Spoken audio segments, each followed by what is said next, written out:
কসবায় সরকারি খাল ভরাটের হিড়িক, জনপ্রতিনিধিদের বিরুদ্ধে সহায়তার অভিযোগ।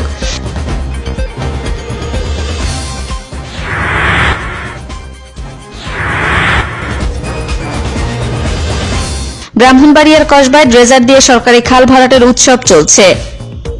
এলাকার ২-৩টি ড্রেজার মালিকের বিরুদ্ধে স্থানীয় প্রশাসন ব্যবস্থা নিলেও সারা উপজেলায় ড্রেজার দিয়ে মাটি উত্তোলন করছে প্রায় ১০০০ খানেক ড্রেজার ব্যবসায়ী।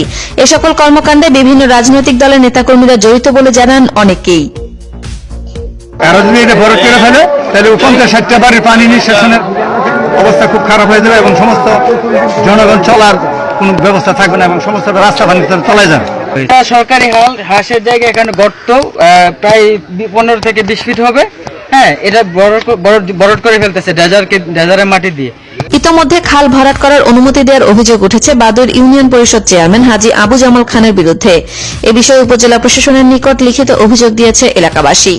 চেয়ারম্যানকে বলার পরে চেয়ারম্যান নির্দেশে এটা ভরাট হয়ে গেলে দেখা যায় কি বৃষ্টি বাদলে তারপর এই যে পানি জমা হয়ে মানে পুরা সমাজের মানুষ হালটা এই সরকারি হালটা চেয়ারম্যান আমি সরাসরি অনেকবার ফোন দিছি। ফোন দেওয়ার পরে ওনারা বললাম এটা বন্ধ করার জন্য। উনি এটা বলতেছে শুধু বন্ধ করতেছি কিন্তু আসলে করে নাই।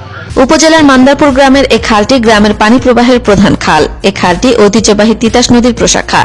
একসময় এ খাল দিয়ে বড় বড় বাণিজ্যিক নৌকা চললেও বর্তমানে দখলে আর দূষণে হারিয়ে যেতে বসেছে এই খালটি। উপজেলা প্রশাসনের হস্তক্ষেপে কাজ বন্ধ হলেও এ নিয়ে স্থানীয়রা বিক্ষুব্ধ খাল দখলকারীদের বিরুদ্ধে। আমরা বড় মানতেছে না, এটা বলেছে মেম্বারে বলছে, চেয়ারম্যানে বলছে, তারপর সভাপতি আমলের সভাপতি এরা বলছে। আমরা ব্যক্তিগত জায়গা আছে হ্যাঁ, চেয়ারম্যান জানে। এ খালটি বন্ধ হলে এলাকায় চরম জনদুর্ভোগ সৃষ্টি হবে।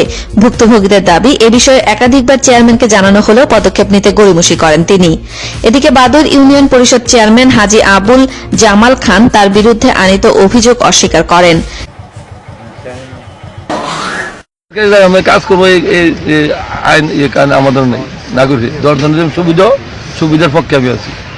আর আমি নাইব রেফার আইছি, এটা বন্ধ করে দিই। খালটি পুনরুদ্ধার করে এলাকার মানুষের কষ্ট লাঘব করবে স্থানীয় প্রশাসন, এমনটাই প্রত্যাশা এলাকাবাসীর। আনোয়ার হোসেন উজ্জ্বল, নবীনগর টিভি।